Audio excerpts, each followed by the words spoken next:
I died freezing in an alley while the girl who stole my identity popped champagne in my childhood home.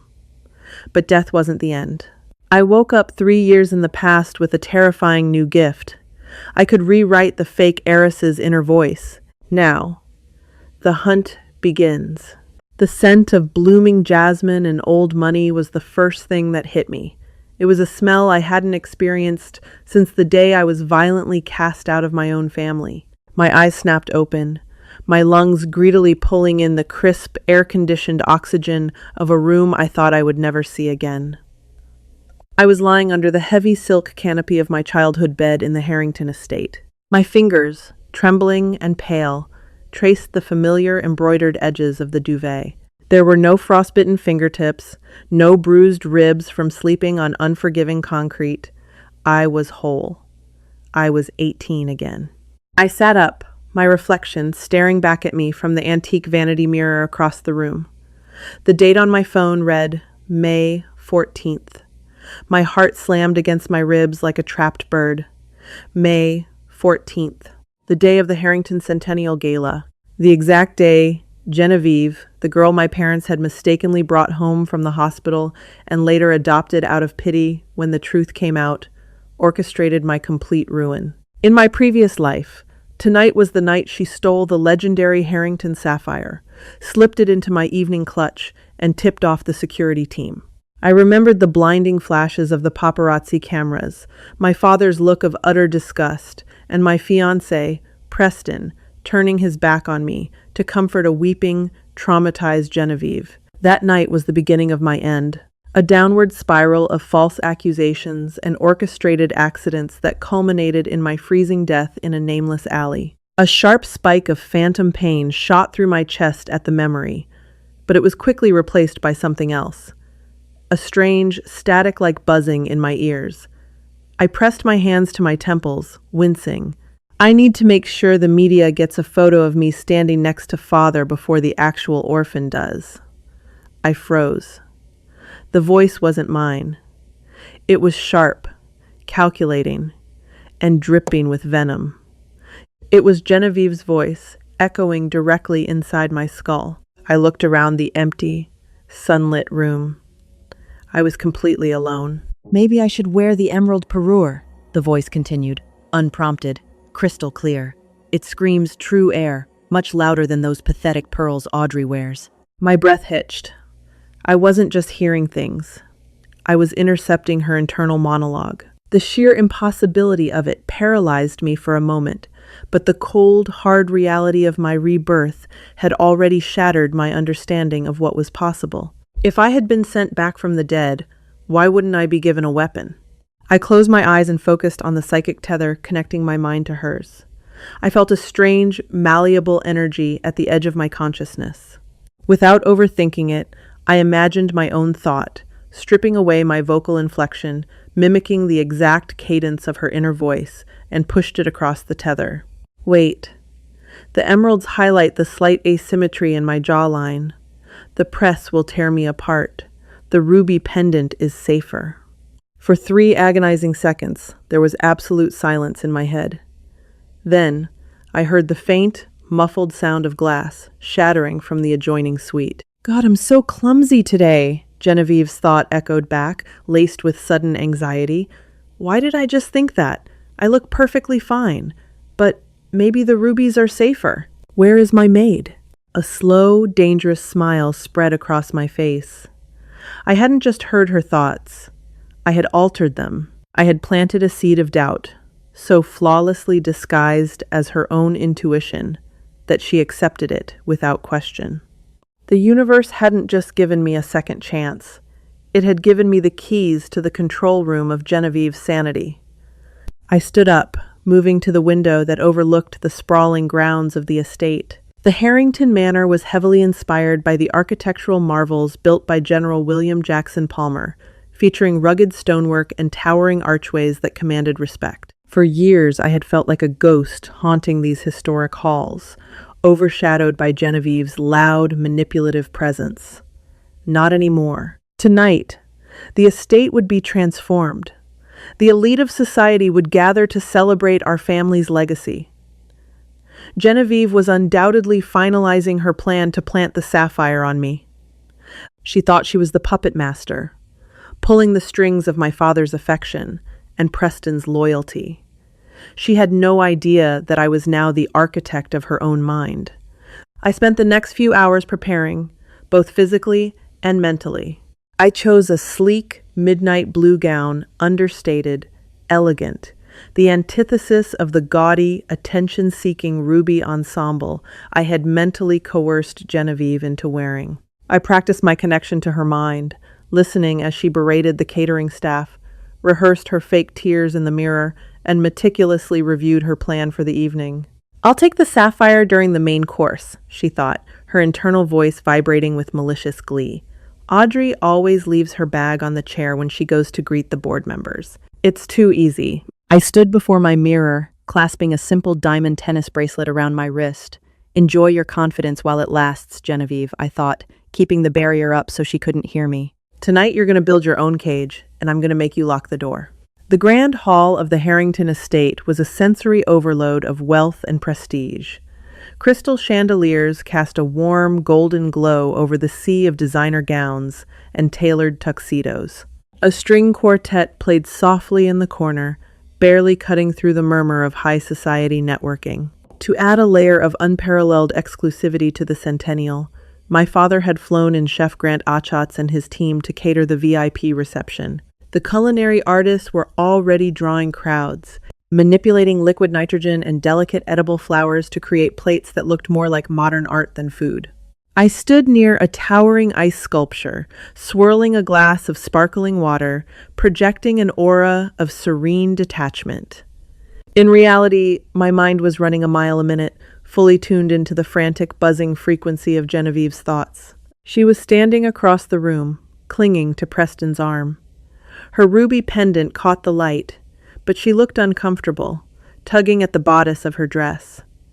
"Why is Preston looking at Audrey?" Her internal voice hissed in my mind. "Stop looking at her. Look at me." I took a slow sip of my water, my eyes locking briefly with Preston's across the room. He offered a polite, somewhat hesitant smile. I looked away immediately, a calculated dismissal. Last time, I had spent the entire night vying for his attention, desperate for his validation. Tonight, he was entirely irrelevant to me. "I need to do it now," Genevieve thought, her mental voice sharpening with resolve. "The security rotation happens in 5 minutes. If I grab the sapphire from the display pedestal and slip it into her clutch, I can tip off the guards before dessert." I watched her detach herself from Preston, feigning a need to visit the powder room. She began to weave her way through the crowd, heading toward the heavily guarded alcove where the Harrington sapphire was displayed for the evening. It was time to go to work. I focused my intent, sinking into that strange, malleable space in my mind. I waited until she was 10 feet away from the display, her heart rate accelerating, her focus entirely narrowed on the glowing blue stone. "Wait," I projected, perfectly mirroring the tone of her own sudden panic. "The security camera angle was changed this morning. Father ordered it. If I reach for the pedestal now, the lens above the Palmer tapestry will catch my reflection." Genevieve stopped dead in her tracks, nearly colliding with a waiter carrying a tray of Chef Achatz's truffle foam appetizers. She stumbled, her face flushing crimson as she frantically scanned the upper perimeter of the room. I could feel her genuine terror spiking through our connection. There was no new camera, of course, but the seed of paranoia had taken root instantly. I have to be smarter, her mind raced, trying to adapt to the fake intuition I had fed her. I'll bump into the display, make it look like an accident. When the alarms go off, I'll palm the stone in the confusion. No, I countered smoothly, sliding the thought directly into her chaotic stream of consciousness. Preston is watching.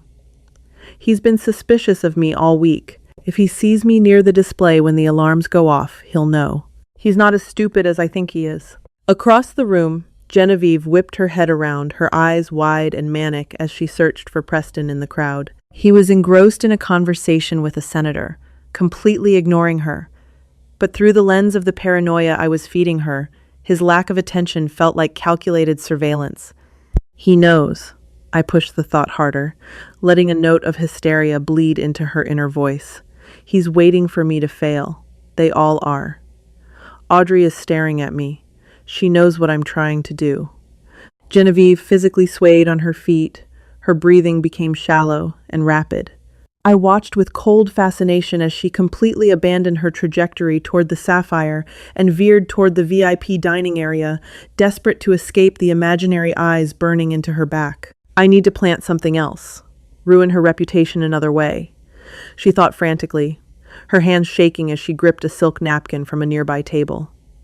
The food. If I slip one of my allergy pills into the VIP dessert before it goes out to the board members, I can say, I saw Audrey near the prep station. It was a sloppy, desperate pivot. The kind of mistake a rat makes when it realizes the maze is closing in. She moved toward the edge of the culinary staging area where Chef Achatz's sous chefs were meticulously plating the next course. I leaned against a marble pillar, my expression perfectly neutral, while internally I tightened the mental screws. They count the plates, I whispered into her mind, mimicking a sudden, sickening realization. The sous chef is looking right at my hand. If I drop the pill now, I'm caught. I'll go to jail. Father will disown me. Genevieve froze mid-reach, her hand hovering inches from a tray of delicate spun sugar spheres. He's reaching for the silent alarm I projected, accelerating the tempo of her panic. Run. Just get away from the table. With a strangled gasp that was entirely audible over the string quartet, Genevieve jerked her hand back, violently knocking her elbow against the edge of the prep station. A cascade of silver trays, liquid nitrogen decanters, and meticulously crafted molecular desserts crashed to the marble floor in a thunderous clatter. The entire grand hall fell silent. The music ground to a halt. Every single eye in the room, including my father's, Preston's, and the elite board of the Harrington Foundation, snapped toward Genevieve, who was standing in a puddle of ruined high-end cuisine, hyperventilating, her eyes darting around like a cornered animal responding to threats that only existed inside her own head. I took another sip of my sparkling water, the cool liquid a sharp contrast to the burning satisfaction in my chest. She hadn't stolen the sapphire, but she had just publicly humiliated herself in front of the most powerful people in our world. And I was just getting started. The deafening silence in the grand hall was broken only by the sharp, hissing sound of liquid nitrogen evaporating against the polished marble floor. For a suspended moment, the elite of high society simply stared. The Harrington Centennial Gala, an event meticulously curated to showcase unassailable elegance, had just been fractured by the adopted daughter acting like a panicked, uncoordinated child. My father, William, stepped forward from the VIP circle, his jaw set in a rigid line of barely concealed fury. He hated nothing more than a public spectacle that he had not choreographed. "Genevieve," he said, his voice dangerously low, cutting through the whispering that was just beginning to ripple through the crowd. "What is the meaning of this?" I tuned into her frequency instantly. The static hum in my mind flared into a deafening roar of sheer panic. "Tell him it was an accident," her inner voice shrieked. "Tell him the waiter bumped into me. Cry, cry right now. You know how to do this." She opened her mouth, her eyes welling with highly practiced tears. "Father, the floor was slick," and one of the staff, "He doesn't believe you." I pushed the thought across the mental tether, lacing it with a cold, absolute certainty. I kept my face blank, casually observing her from across the room. "Look at his eyes. He saw you flinch away from the table before you even hit it. He thinks you're on something. The board members are whispering about rehab." Genevieve's mouth snapped shut. The tears, previously brimming with perfect tragic timing, suddenly stalled.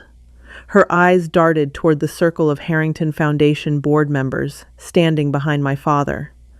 They were indeed whispering, likely about the ruined truffles, but through the distorted lens I had placed over her perception, they looked like a jury handing down a guilty verdict. "I just felt faint," she pivoted, her voice trembling with genuine instability now. She reached out to grab Preston's sleeve for support. "Preston, please take me to the sitting room. I can't breathe." Preston stepped forward, ever the dutiful gentleman, but there was a distinct hesitation in his movements. In my past life, he would have fiercely defended her, shielding her from the judgmental glares of the room. But tonight, she hadn't been an elegant victim of my supposed bullying. She had been the solitary architect of a bizarre, unprovoked meltdown. "He's repulsed by you," I whispered into the chaotic storm of her consciousness. "He's thinking about how embarrassing it is to be attached to you right now." "If you leave the room with him, he's going to break off the engagement in private." Genevieve recoiled as if Preston had burned her. She snatched her hand back from his arm, taking a staggering step away from him. "Don't touch me!" she snapped, her voice pitching up hysterically.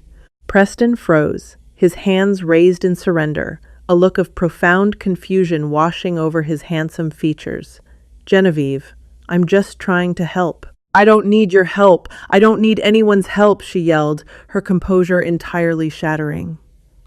She gathered the heavy silk of her gown and fled the grand hall, her heels clicking frantically against the marble as she disappeared down the corridor toward the east wing. The murmurs in the room escalated into an audible buzz of scandalized gossip. My father pinched the bridge of his nose, a universal gesture of his profound exhaustion. He signaled to the security chief, Gregory, to quietly follow her and ensure she didn't cause any more damage to the estate or our reputation. I set my water glass down on a passing waiter's tray and smoothed the fabric of my midnight blue dress. The first phase was complete. I had isolated her. Now it was time to systematically dismantle the foundation of lies she had built her life upon. I didn't follow her physically.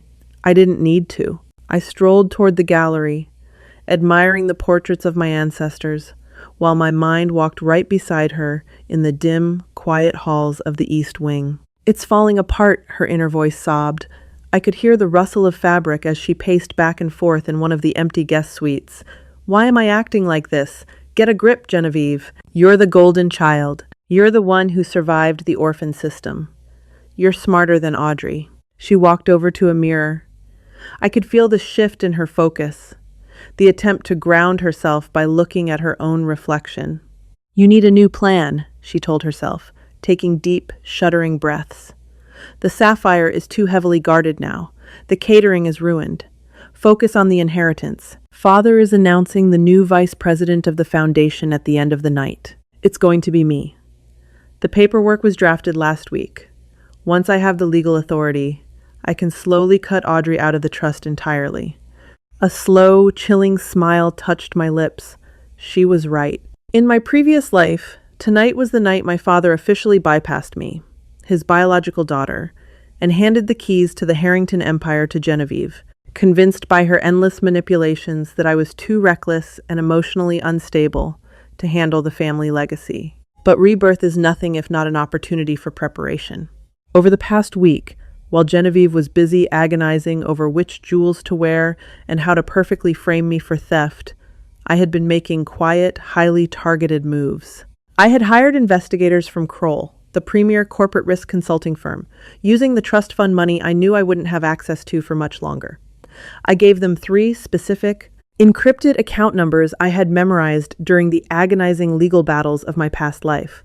Offshore accounts Genevieve had used to funnel foundation money to the very biological parents she claimed had abandoned her in an alleyway. "He's going to announce me," Genevieve repeated in her mind, a frantic mantra meant to soothe her fraying nerves. "I will walk up to that podium, and I will be untouchable. Audrey will be nothing but a footnote in this family." Unless the lawyers found the Kroll dossier, I injected the thought with surgical precision, keeping my mental tone flat and analytical, mimicking a sudden, terrifying epiphany. Genevieve stopped pacing. Absolute breathless silence echoed through our tether. "What dossier?" Her mind scrambled, a spark of genuine terror igniting in the dark. "No one knows about the Cayman accounts. The shell company is watertight. I paid that accountant in Zurich to scrub the digital footprint. The lead counsel from Cravath, Swain & Moore is here tonight." I continued to feed her the agonizing logic. "Mr. Henderson. Why would father invite the firm's most aggressive litigator to a celebratory gala? He never brings Henderson unless he's preparing to sever a contract or a family member. I felt her knees give out. I heard the muffled thump as she sank to the plush carpet of the guest suite. She was suffocating under the weight of her own secrets, terrified by an intuition that wasn't even her own. I have to get back out there, she resolved, a desperate, cornered energy flooding her system. I have to watch Henderson. I have to intercept any envelopes. If I can just make it through the announcement, I'll have the power to bury whatever they found. Oh, Genevieve, I whispered aloud to the empty portrait gallery, my voice barely carrying over the distant strains of the string quartet. You're going to dig the grave yourself. By the time I returned to the grand hall, the atmosphere had shifted. The ruined catering had been magically cleared away by the invisible efficiency of the estate staff, and the guests had gathered around the central dais. It was time for the centennial speech. I took my place near the front, standing tall, my posture impeccable. To my right, Preston was nervously adjusting his cufflinks. To my left, standing slightly behind the board members, was Mr. Henderson from Cravath, Swain, and Moore. He was holding a thick, leather-bound portfolio. Genevieve slipped back into the room like a ghost. Her makeup had been hastily reapplied, but the frantic, haunted look in her eyes was impossible to conceal. She stood on the opposite side of the dais, her gaze locked with terrifying intensity on Mr. Henderson's portfolio. My father tapped the microphone. A hush fell over the room. Ladies and gentlemen, esteemed colleagues and friends, William Harrington's voice boomed, projecting authority and legacy. Tonight, we celebrate 100 years of the Harrington Foundation. A century of philanthropy, of building the future, and of safeguarding our family's values. He paused, looking out over the crowd. Leadership requires sacrifice. It requires a steady hand, a pure heart, and an unwavering commitment to the truth. He's talking about me, Genevieve's inner voice vibrated with desperate hope. A pure heart. That's the narrative I sold him. He's going to announce it now. It's fine. Everything is fine. As many of you know, my father continued, his expression turning solemn, the future of the foundation must be secured. I have spent months deliberating over who will step into the role of vice president, who will carry our legacy forward into the next century. I focused my mind, diving deep into the psychic tether. I wrapped my consciousness around her inner voice, preparing for the final strike. It is a heavy burden, my father said, turning his gaze toward our side of the room. And it is one I can only entrust to someone who has proven themselves entirely transparent with this family. Look at Henderson, I commanded her mind, mimicking her own sudden, intrusive thought. He's unzipping the portfolio. He's pulling out the Kroll report. Father isn't looking at me with pride. He's looking at me with pity. He knows about the Cayman accounts. He knows I sent $3 million to my biological father. Genevieve's breath hitched violently. Across the room, I watched her hands ball into fists, so tight her knuckles turned white. She stared at Mr. Henderson, who was merely adjusting his grip on the leather folder, but to Genevieve's manipulated perception, he was drawing a weapon. Therefore, my father raised his voice, commanding the absolute attention of the room. I am proud to announce the new vice president of the Harrington Foundation. He's going to arrest me, I screamed into her mind, drowning out every rational thought she had left. Preston is going to watch me go to prison. I have to control the narrative. I have to confess before he exposes me. If I tell the truth, maybe they won't press charges. My daughter, my father began. It wasn't just me. The scream tore out of Genevieve's throat, raw and agonizing, echoing off the vaulted ceilings of the grand hall. My father froze, the microphone picking up the sharp intake of his breath. The entire room snapped their attention to Genevieve, who had stepped forward, tears streaming down her ruined makeup, her hands raised in a pathetic gesture of surrender. It wasn't just me, she sobbed hysterically, her eyes darting between my father and Mr. Henderson. My biological parents forced me. They said if I didn't funnel the foundation grants to their shell company in the Caymans, they would go to the press and tell everyone I knew about the hospital swap from the beginning. I didn't want to steal the $3 million, father. I swear. I just wanted to protect my place here. The silence that followed was absolute. It was a heavy, suffocating vacuum. The string quartet had long since stopped playing. The elite members of society, the politicians, the board of directors, they stood paralyzed in shock, witnessing the spectacular, unprompted self-destruction of the Harrington golden child. My father looked as though he had been physically struck. He gripped the edges of the podium, his face draining of all color. "Genevieve, what are you talking about?" She blinked, the manic energy suddenly draining out of her as the reality of the physical world crashed back in. She looked at my father, then at Mr. Henderson, whose portfolio remained securely zipped shut. He hadn't pulled out any documents. He hadn't done anything at all. Why did I say that? Her inner voice whimpered, small and terrified in the dark of her own mind. Nobody said anything. Why did I say that out loud? I let go of the tether. The mental connection snapped shut, leaving her entirely alone in the wreckage of her own making. I stepped forward out of the crowd, my heels clicking softly against the marble, echoing the exact rhythm of her earlier retreat. I walked up to the dais, standing beside my stunned, heartbroken father. I looked down at Genevieve, who was now weeping openly on the floor, surrounded by a wide circle of horrified guests. "Father," I said softly, my voice calm and perfectly modulated, carrying the weight of the true Harrington air. "I believe Mr. Henderson has some urgent legal matters to discuss regarding the Foundation's financial audit. I prepared the Kroll dossier you requested last week. It seems Genevieve's conscience has simply saved us the trouble of a presentation." Mr. Henderson stepped forward, finally unzipping the portfolio, producing the exact documents I had instructed the investigators to compile. My father didn't even look at them. He just stared at the girl he had raised, the girl who had orchestrated my ruin in a past life, now entirely broken by a single, perfectly placed lie in her own head. I looked out over the crowd, meeting Preston's horrified gaze, and offered a cool, dismissive smile. The cold alleyway of my past life was finally a distant memory. I had rewritten the story, and the pen was still firmly in my hand. And that is checkmate. Did Audrey's brilliant manipulation of Genevieve's inner voice blow your mind?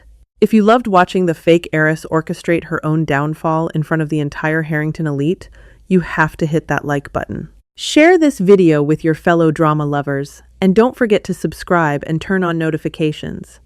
What would you have made Genevieve say? Tell us your most savage ideas in the comments below.